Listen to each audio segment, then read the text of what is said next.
Suji's favourite വേൾഡിന്റെ വചന കേൾവിയിലേക്ക് എല്ലാവർക്കും സ്വാഗതം. പ്രതിദിന വിശുദ്ധ വേദപുസ്തക വായന 909 ദിവസം. ഹഗ്ഗായിയുടെ പുസ്തകം 2-ാം അധ്യായം. 7-ാം മാസം 21-ാം തീയതി ഹഗ്ഗായി പ്രവാചകൻ മുഖാന്തരം യഹോവയുടെ അരുളപ്പാടുണ്ടായത് എന്തെന്നാൽ, നീ യഹൂദ ദേശാധിപതിയായി ശെയൽത്തിയേലിന്റെ മകനായ സെരുബാബേലിനോടും മഹാപുരോഹിതനായി യഹോസാദാക്കിന്റെ മകനായ യോശുവയോടും ജനത്തിൽ ശേഷിപ്പുള്ളവരോടും പറയേണ്ടതെന്തെന്നാൽ, നിങ്ങളിൽ ഈ ആലയത്തെ അതിന്റെ ആദ്യ മഹത്വത്തോടെ കണ്ടവരായി ആർ ശേഷിച്ചിരിക്കുന്നു? ഇപ്പോൾ കണ്ടിട്ട് നിങ്ങൾക്ക് എന്തു തോന്നുന്നു? ഏതുമില്ലാത്തതുപോലെ തോന്നുന്നില്ലയോ? ഇപ്പോഴോ സെരുബാബേലേ, ധൈര്യപ്പെടുക എന്ന് യഹോവയുടെ അരുളപ്പാട്. മഹാപുരോഹിതനായി യഹോസാദാക്കിന്റെ മകനായ യോശുവേ, ധൈര്യപ്പെടുക. ദേശത്തിലെ സകല ജനവുമായുള്ളവരെ, ധൈര്യപ്പെട്ട് വേല ചെയ്യുവിനെന്ന് യഹോവയുടെ അരുളപ്പാട്. ഞാൻ നിങ്ങളോടുകൂടെ ഉണ്ടല്ലോ എന്ന് സൈന്യങ്ങളുടെ യഹോവയുടെ അരുളപ്പാട്. നിങ്ങൾ മിസ്രയീമിൽ നിന്ന് പുറപ്പെട്ടപ്പോൾ ഞാൻ നിങ്ങളോട് ചെയ്തിരിക്കുന്ന നിയമത്തിന്റെ വചനം ഓർപ്പിൻ.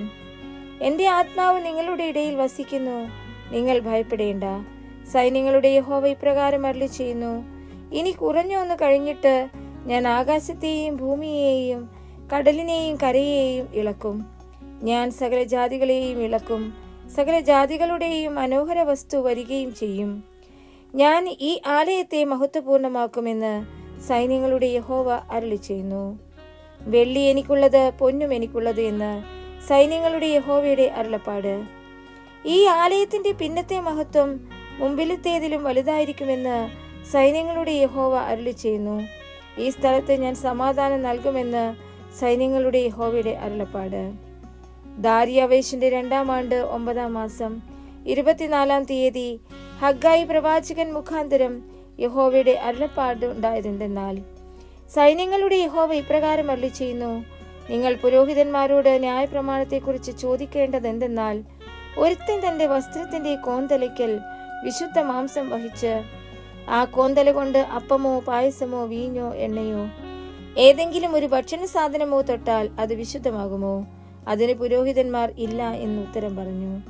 എന്നാൽ ഹഗ്ഗായി, ശവത്താൽ അശുദ്ധനായ ഒരുത്തൻ അവയിലൊന്ന് തൊടുന്നുവെങ്കിൽ അത് അശുദ്ധമാകുമോ എന്ന് ചോദിച്ചതിന് അത് അശുദ്ധമാകുമെന്ന് പുരോഹിതന്മാർ ഉത്തരം പറഞ്ഞു.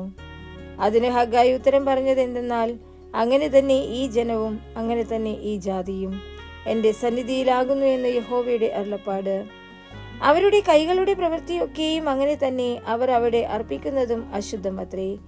ആകയാൽ നിങ്ങൾ ഇന്ന് തൊട്ട് പിന്നോക്കം യഹോവയുടെ മന്ദിരത്തിങ്കൽ കല്ലിന്മേൽ കല്ല് വെച്ചതിനു മുമ്പുള്ള കാലം വിചാരിച്ചു കൊള്ളുവിൻ. ആ കാലത്ത് ഒരുത്തൻ 20 പറയുള്ള കൂമ്പാരത്തിലേക്ക് ചെല്ലുമ്പോൾ 10 മാത്രമേ കാണുകയുള്ളൂ.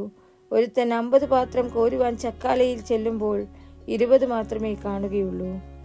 വെൺകതിരും വിഷമഞ്ഞും കൽമഴയും കൊണ്ട് ഞാൻ നിങ്ങളെ നിങ്ങളുടെ കൈകളുടെ സകല പ്രവൃത്തികളിലും ദണ്ഡിപ്പിച്ചു. എങ്കിലും നിങ്ങൾ എങ്കിലേക്ക് തിരിഞ്ഞില്ല എന്ന് യഹോവയുടെ അരുളപ്പാട്. നിങ്ങൾ ഇന്ന് തൊട്ട് മുൻപോട്ട് ദൃഷ്ടി വയ്ക്കുവിൻ.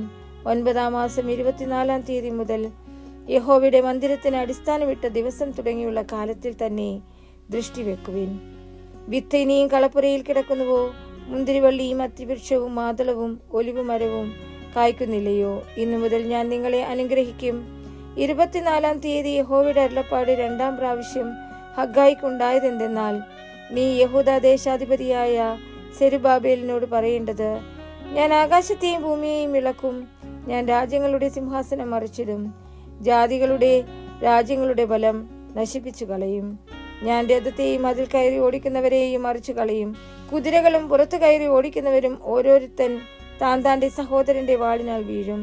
അന്നാളിൽ സൈന്യങ്ങളുടെ യഹോവയുടെ അരുളപ്പാട്, എന്റെ ദാസനായി ശെയൽത്തിയേലിന്റെ മകനായ സെരുബാബേലേ, ഞാൻ നിന്നെ എടുത്ത് മുദ്രമോതിരമാക്കുമെന്ന് യഹോവയുടെ അരുളപ്പാട്. ഞാൻ നിന്നെ തിരഞ്ഞെടുത്തിരിക്കുന്നു എന്ന് സൈന്യങ്ങളുടെ യഹോവയുടെ അരുളപ്പാട്.